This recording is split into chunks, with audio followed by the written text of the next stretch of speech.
1절 2절을 읽고 제가 말씀을 시작할게요. 아비멜렉의 뒤를 이어서 이사갈 사람 도도의 손자와 부하의 아들 돌라가 일어나서 이스라엘을 구원하니라. 그가 에브라임 산지 3일에 거주하면서 이스라엘의 사사가 된 지 23년 만에 죽음에 3일에 장사되었다. 아멘. 이들은 사명을 따라 움직인다라는 제목이고요. 오늘은 사사 돌라에 관한 이야기입니다. 사사기 10장에 보면 이제 3명의 사사가 서게 되는데 순서대로 우리가 말씀을 나눕니다. 첫 번째 시간이 돌라인데 이제 이 돌라의 경우 단 2구절로 마무리가 되죠. 마치 무명의 그리스도인처럼 보입니다. 그저 이름만 남기는 것이 목적인지 아니면 비록 이제 짧은 내용일지라도 전하려고 하는 메시지를 담고 있는 것인지 그것을 묵상하는 사람의 관점에 따라서 분명히 달라질 수 있다 생각을 해요.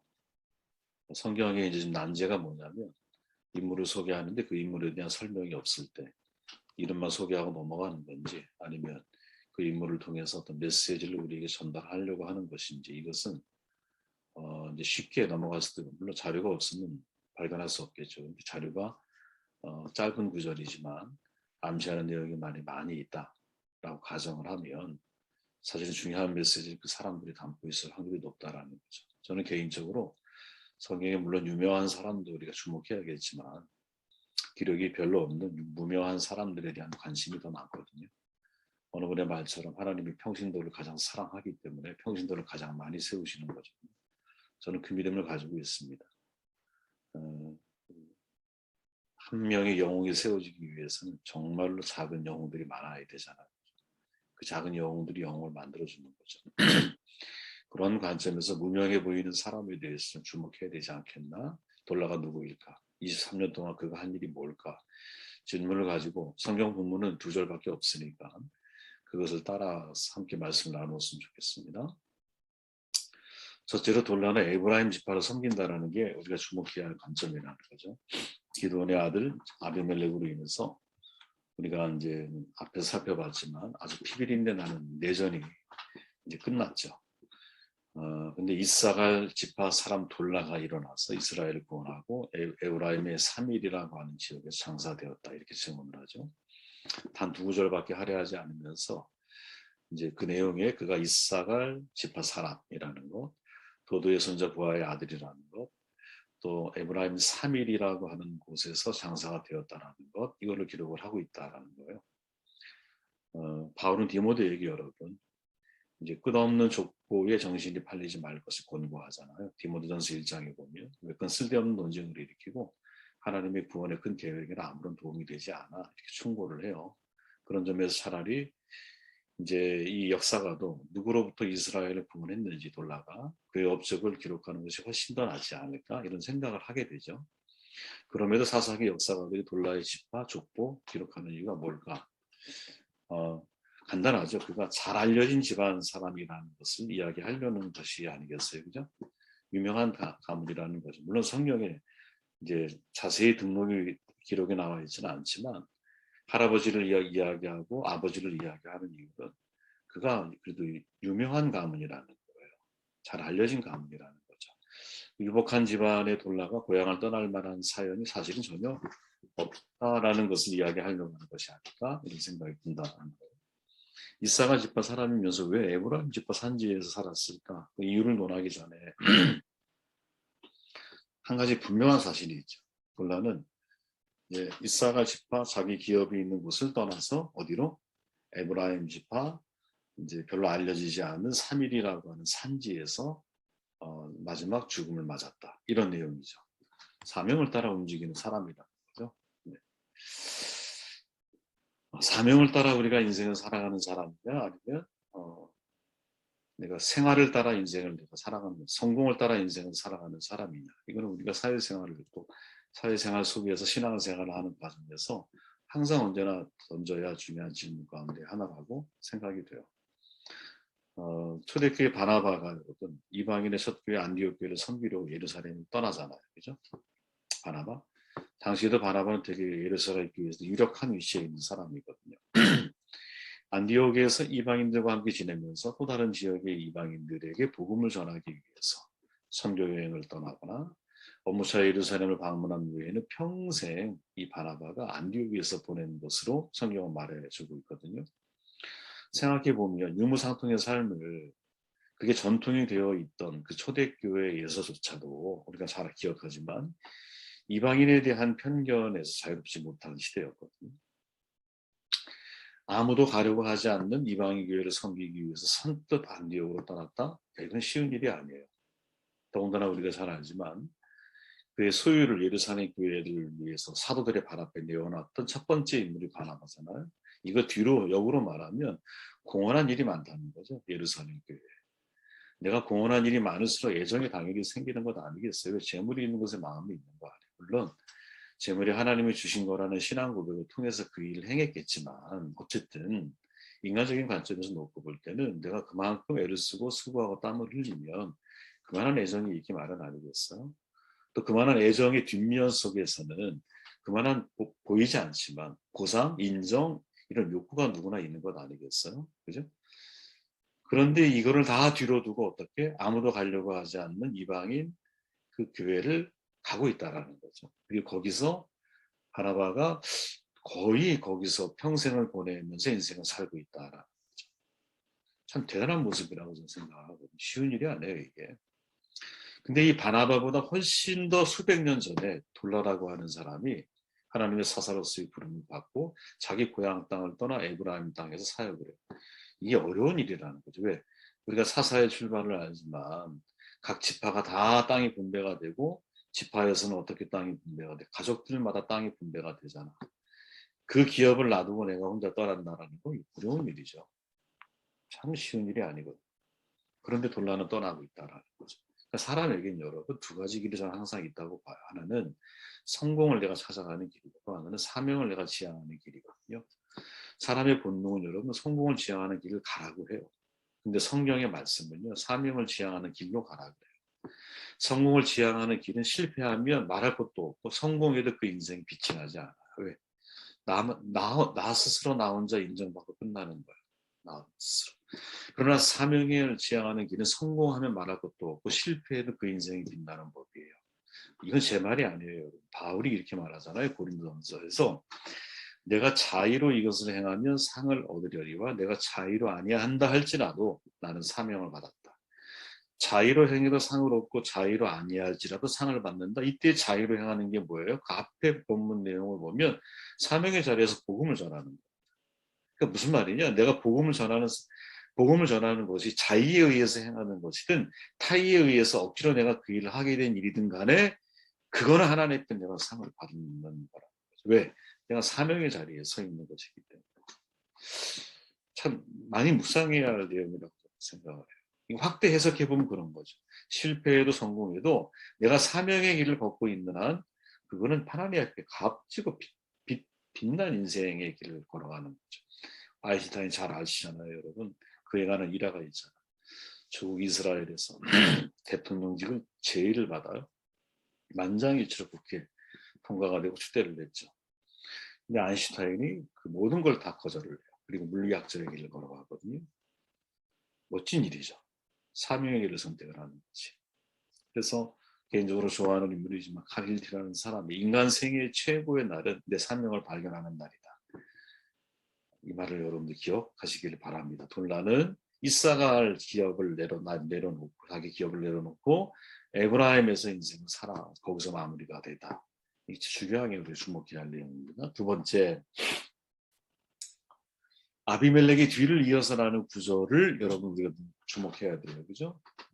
굳이 왜 저 말을 여기다 써놨을까 생각해 보면 추측해 보면 이 돌라가 사사가 된 때가 바로 아비멜렉으로 인해서 세겜 사람들이 큰 혼란에 빠져 있을 때거든요. 세겜은 에브라임 지파에 속한 땅이야. 아비멜렉이 형제 70명을 공개 처형하잖아요. 그죠? 그것도 모자라서 자기 고향인 세겜 사람들과 전쟁을 맞은 게 걸리잖아. 수천 명이 죽임을 당한 이후에요. 여러분 전쟁에서도 나쁜 전쟁이 있고 뭐 나쁘고 이렇게 표현하기 좀 어렵지만 회복이 참 오래 걸리는 전쟁이 있고 회복이 빠른 전쟁이 있을 수 있어요. 가장 회복이 오래 걸리는 전쟁이 뭐냐? 그게 여러분 동족 산전을 일으킨 전쟁이거든요. 동족이 동족을 죽인 거예요. 그죠? 이 분단의 아픔을 가지고 있는 우리는 진짜 이게 너무 낯익잖아요. 그죠? 전쟁이 벌어졌을 때 혹은 뭐 전쟁은 아니어도 일제강점기 같은 때를 보면 친일한 사람이 있고 부역하지 않은 사람이 순교한 사람들이 있어요. 그러면 현 시대에는 과거에 그렇게 야삭빠르게 움직였던 사람들이 최고의 지도자 자리를 다 차지하고 있어. 세상에 이런 역전적인 모습이 어디 있을까요? 그죠? 인정하고 싶지가 않죠. 그들은 끊임없이 자기의 치부를 가리기 위해서 모든 것을 언론을 모든 걸 동원해서 그걸 덮으려고 그래. 근데 정작 독립을 위해서 싸웠던 많은 사람들은 같은 동족을 대상으로 또 싸워야 되는 거잖아요. 그죠? 이게 우리의 진짜 가슴 아픈 현실이거든요. 물론 6.25를 통해서 동족 간의 가슴 아픔도 있지만 제3의 나라 때문에 이제 한 나라에 서로가 등을 지고, 그죠? 서로가 억울한 입장에 서게 되는 이런 상황들을 놓고 보면 정말 이건 치유가 쉽지가 않구나 이런 생각이 들죠. 이 에브라임 지파 사람들의 지금 상태가 그런 상태였을 거라는 거예요. 왜? 동족 간에 벌어진 싸움이었거든. 얼마나 사실은 내상을 많이 입었겠어요. 그 상황 속에서 누가 돌라가 활동을 하죠. 그럼 생각해 보세요. 돌라가 도대체 어디에 초점을 맞춰서 활동을 했을까요? 그건 깨어진 관계죠. 상처난 마음의 회복이죠. 외상후 스트레스에 시달리고 있는 그 동족들의 상처를 보듬어가는 일, 이게 아니었을까? 서로에 대해서 용서하고 화해하는 이 복음을 전하지 않았을까? 그것도 자신의 고향이 아니라 에브라임 현지에서 그 피비린내 나는 내전을 동족 상단의 아픔을 겪고 있었던 사람들을 위해서 그 피 흘림의 땅에 머물면서 그들의 상처를 치유했던 것이죠. 헨리 나우엔 전에 얘기했잖아요. 상처 입은 치유자. 거기에 탈무드에 나오는 전설 한 토막이 소개되어 있는데 또 다른 내용이에요. 이거는 랍비 요수아 벤 레이가 메시아가 어디에 있는지 엘리야에게 물었을 때 지금 성문에 앉아 있다고 말해요. 그러면 누가 메시아인지 어떻게 아느냐라고 반문하니까 엘리야가 이렇게 대답을 하는 거야. 보라색 문을 읽어보세요. 그는 가난한 사람들 틈바구니에 상처를 입고 앉아있다. 다른 사람 모두 자기의 상처를 덮고 있는 붕대를 일제히 풀고 나서 다시 맨다. 그러나 메시아는 한 번에 하나씩 붕대를 풀고 다시 감으면서 스스로 말하길 누군가가 나의 도움을 필요로 할 것이다. 만약 누군가가 나를 필요로 할 경우 잠시라도 지체하지 않기 위해서 나는 언제나 준비하고 있어야만 한다. 무슨 말이냐면 보통 사람들은 자신의 상처만 감싸기에 바쁘잖아요. 근데 메시아는 당신의 상처를 돌보는 동시에 다른 사람의 상처까지도 어루만지려고 항상 대기하고 있다는 거지. 많은 사람들이 자기의 상처에만 집착하지만 영적인 리더, 또 자기 사명을 아는 사람들, 사역자들은 자기 상처를 직시하면서도 동시에 누구 함께하는 사람들의 고통도 항상 신경 쓰려고 하는 거. 이게 내가 사명이 무엇인지를 알고 있는 사람의 행동이라는 거죠. 물론 여러분 고슴도치의 딜레마처럼 사람과 사람이 서로가 상처를 치료하고 치유받는 과정에서 굉장히 힘든 어려운 일들이 벌어질 수 있거든요.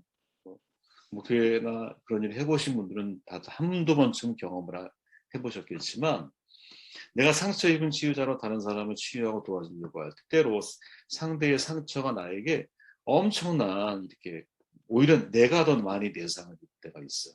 그래서 내가 도리어 더 많이 추락을 할 때도 경험할 때가 있거든요. 그 상대의 무게감에 내가 느끼는 거야. 그러니까 적절한 건강한 거리를 유지를 해야 되는데 이게 쉽지가 않다는 거지. 고슴도치의 딜레마잖아요. 그죠? 쇼펜하우어가 말하고 있는 국어 속에 나오는 이야기잖아. 추운 겨울날 고슴도치가 얼어 죽지 않기 위해서 함께 끌어안아야 돼. 근데 가까이 끌어안으면 가시에 찔려 고통스러워. 그러니까 고슴도치는 부둥켜 안고 또 떨어지기를 계속 반복하는 거예요. 왜? 가까이 끌어안으면 찔리고 또 떨어져야 돼요. 이게 계속 반복이 되는 거죠. 사람도 마찬가지라고 봐. 혼자 외롭죠. 근데 같이 살자니 쉽지 않아. 사람과 사람이 같이 살아보면 여러분 그게 쉬운 일이 아니에요. 그죠? 서로를 간절하게 필요로 하면서도 가까운 관계에서 더 많은 내상과 상처를 받는 경우들이 많거든요. 여러분 이거는 사역을 하시는 분들은 내가 상대에 대한 관계적인 부담을 굉장히 많이 가지고 있기 때문에 상대를 내가 어디까지 사랑을 해줘야 되지? 어디까지 내가 접근을 해줘야 되지? 하는 질문을 끊임없이 우리 던지게 되거든요. 상처를 계속 주고받는 거예요. 건강하게 거리를 둬야 되거든요. 그럼 건강한 거리 두기는 어떻게 하는 거냐? 핵심이 뭐냐면 내가 건강하게 거리를 두지 못할 때는 회피 현상이 나타나잖아. 근데 건강한 거리 두기와 회피의 가장 결정적인 차이는 나의 마음을 정직하게 얘기를 하라는 거죠. 정확하게 표현을, 나의 상태를, 나의 생각을 정확하게 상대에게 얘기해줘야 한다는 거지. 정확하게. 그리고 그 상대를 수용할 수 있는 범위든 뭐든 간에 이거를 정확하게 상대에 대해서 내가 이야기를 해주기 시작할 때 건강한 거리두기를 유지하면서도 내상을 입지 않고 서로가 서로를 보호해 줄 수 있는 관계가 되는 거죠. 저는 여러분, 우리가 사람의 상처를 얼마나 치료하겠어요. 상담학자 심리학을 만나보면 여러분, 그게 궁극적인 뭐랄까 상대를 치료하는 핵심이 될 수 없다는 걸 다 알아요. 박사들도 교수들도 다 알아요. 우리가 할 수 있는 최선은 뭐냐면 상처 입은 치유자의 원형이 되시는 예수님께 연결하는 거거든요. 예수님. 모든 인간은 여러분 상처에 대해서 근본적인 치유자가 될 수 없어요. 누구나 아프고 상처가 있고 누구나 서로의 상처를 주고받는 과정에서 내가 내상을 입을 수도 있고 내가 그 상처에 대한 근본적인 치유자가 아니라는 것을 관계를 맺다 보면 서로가 스스로 다 알게 돼요. 궁극적인 이 문제에 대한 치유자는 누구냐? 예수님밖에 없거든요. 하나님밖에 없는 거예요. 우리의 역할은 하나님께를 연결하는 역할인 거지. 연결하는 역할. 그러니까 돌라가 하나님이 이 사사 역사가 내리는 마지막 결론은 뭐예요? 그가 이스라엘을 구원했어. 그럼 어떻게 구원했을까? 돌라는 내가 상처 입은 에브라임 지파 사람들을 만나서 그들의 내상을 치료하기 위해서 많은 수고를 했겠죠. 근데 그 궁극적인 해답은 치유는 자기가 가지고 있는 게 아니라는 사실을 알지 않았을까. 그런 생각을 해보게 되었어요. 2절 마지막 말씀을 읽고 말씀 정돈합니다. 그가 에브라임 산지 3일에 거주하면서 이스라엘 사사가 된 지 23년 만에 죽었다. 3일에 장사되었다. 아멘. 에브라임 산지 3일에 거주하다가 3일에 장사가 됐어요. 이 3일이라는 지역은 여러분 별로 알려지지 않은 낯선 땅이에요. 근데 그 선교지가 무덤이 되죠. 그러니까 사실은 성경에서 선교사의 원조가 누구냐? 아마 돌라가 아닐까? 이런 생각을 해요. 그죠? 신약에 가면 바울, 바나바, 선교사의 원조들이 있지만 그보다 훨씬 전에 선교사처럼 인생을 살아갔던 사람이 누구? 아유, 이게 돌라구나. 그런 생각을 지울 필요 없어요. 그죠? 하나님을 위해 백성을 위해서. 특별히 내전이라고 하는 상처를 입은 에브라임 사람들을 위해서 자기의 고향 땅을 버리고 어디 에브라임 산지에서 사역을 하다가 산지 벽간 3일이라고 하는 땅에서 마지막 치유를 만나. 이 사실 하나만으로도 엘라는 비록 단 두 구절로 되어 있지만 정말 존경받을 만한 사람이라는 거죠. 이 돌라라고 하는 말이 여러분 벌레란 뜻이에요. 어떻게 이런 수치스러운 이름으로다가 자식의 이름을 줬을까? 그죠? 벌레. 이 벌레가 뭐예요 도대체? 그런데 그의 삶을 가만히 묵상하다 보면 그래 벌레란 뜻을 가지고 있지만 이 벌레는 다른 벌레 같은 거예요. 느낌이. 어떤 벌레? 나비로 다시 재탄생될 애벌레처럼 느껴지는 거지. 저는 그런 생각이 들었다는 거예요. 그 뜻이 그렇다는 의미가 아니라 돌라가 벌레란 뜻인 것은 사실인데 그가 살아온 삶의 궤적들을 이제 상상을 하고 추측을 해보고 성경 가까이 접근을 해보면 벌레는 벌레인데 나비로 화려한 정말 호랑나비로 재탄생될 애벌레와 같은 삶을 살았던 사람이 돌라가 아닌가? 여러분 자신이 죽어야 할 때를 알고 자신이 죽어야 할 자리를 아는 게 얼마나 은혜인지 아세요? 그죠? 특히 여러분 예수 믿는 사람들은 내가 무엇을 하다가 죽어야 할지는 알아야 한다고 생각을 하거든요. 돈 벌다가 죽을 수는 없잖아. 그죠? 평생 내가 일만 하다가 죽을 수 없는 거잖아요. 돈이 가치가 없다라는 게 아니라 목적이 있어야 한다라는 거죠. 내가 무엇을 하더라도 목적이 있이 내가 인생을 살아가야 한다. 백지현 선교사님이 계세요. 말레이시아에. 네. 그분이 쓴 이제 내용에 보면 이런 말을 해요. 거름이 되는 곳에 뼈를 묻어라. 참 선교사님다운 말인 것 같아요. 그래서 내가 죽으면 거름이 돼서 재탄생될 수 있는 자리에서 죽으라는 거죠. 저는 그렇게 해석을 하거든요. 그러니까 제가 썩어져 갈수록 하늘의 미랄이 썩어져 갈수록 이것이 재탄생될 수 있는 일이 뭘까? 아마 그거는 사명의 자리에 가까울 거예요. 내가 죽음으로 인하여 내가 거름이 돼서 강아지 똥이죠. 권정생 선생님이 강아지 똥과 같은 거지. 내가 사라지면서 누군가에게 거름이 돼서 재탄생될 수 있는 일에 내가 살아갈 수 있는. 항상 제가 우리 아이들 데리고 예전에 절두산 거기 뭐죠? 양화진 선교사님 묘지를 방문했다 그랬잖아요. 거기 가면 정말 뭐랄까 나에게 1000번의 삶이 있다면 그 삶 모두를 조선에 바치겠다. 처녀 선교사 루비 캔들릭이 부모에게 쓴 편지의 내용이 거기 있거든요. 다 그런 분들이야. 그런데 그런 많은 분들 가운데서도 가슴을 이렇게 뭐 짠하게 만드는 사실은 선교사 묘비는 뭐냐면 무명의 묘지가 있어요. 묘비명이 없어. 낯선 땅에 와서 이름도 빛도 없이 살다가 죽은 거지. 정말 벌레 같은 거죠. 그죠?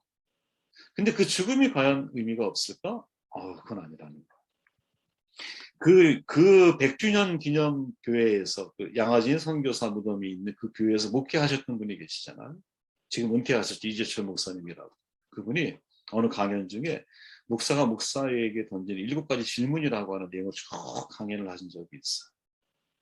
다 얘기할 수는 없지만 첫 번째 이런 질문을 해요. 나는 왜 지금 목사로 살고 있는가? 질문하라라는 거지.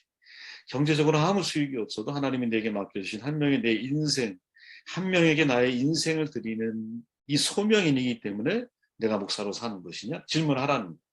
소명인이야? 아니면 생활인이야? 이걸 질문하라는 거지. 두 번째 질문이 뭐냐면 출애굽기에 등장하는 목회자 중에 나는 어떤 쪽이냐 이거예요. 제가 예전에 많이 다뤘었잖아요. 출애굽 다닐 때. 당신이 아론형의 목사입니까? 아니면 모세형, 모세 타입의 목사입니까? 이렇게 묻는 거예요. 아론 타입은 회중이 원하면 금송아지를 여호와라고 선포하잖아. 근데 모세 타입은 회중이 원하는 금송아지를 할지라도 그걸 깨뜨려서 갈아서 마셔버리게 하잖아. 그죠? 어느 쪽에 속해 있느냐 이거지. 내 마음에 믿고 있는 하나님이 투영된 게 나의 말씀 속에서 사람들에게 선포될 거거든요. 근데 그 내용을 들어보면 금송아지냐 아니면 금송아지를 갈아버리는 메시지냐 완전히 다른 거죠. 그죠? 저의 마음에 도전을 뒀던 건 세 번째, 목회하면서 계속 또 다른 교회를 넘보지 않고 있느냐. 이걸 질문하라라는 거예요.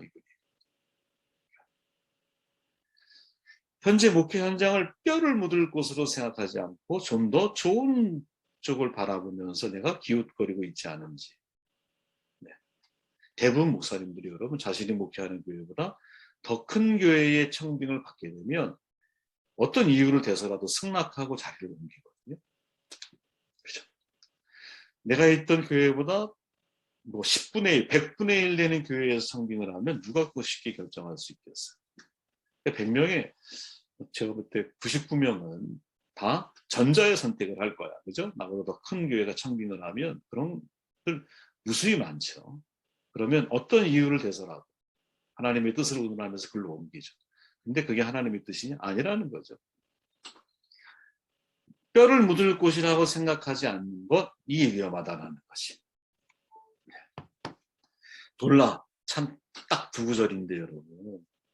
생각할수록 이름은 벌레지만 사실은 호랑나비로 변신할 애벌레의 삶을 산 분이 아닌가 이런 생각을 하게 됩니다. 왜? 23년을 살면서 그는 이스라엘을 구원하는 삶의 열매들을 맺었기 때문에 내용은 소개되어 있지 않지만 그의 지파가 이제 이사가림에도 불구하고 에브라임 지파에서 활동을 하고 그리고 유력한 집안 사람인 것 같은데 이름도 빛도 없는 3일이라고 하는 땅에서 마지막 순교하는 모습이 소개되어 있고 23년 동안 나의 동족이 아님에도 불구하고 다른 지파 사람임에도 불구하고 그들의 상처를 싸매는 삶을 살다가 삶을 마무리했다는 것 자체가 너무 큰 우리에게 귀감이 되는 도전적인 그런 사람이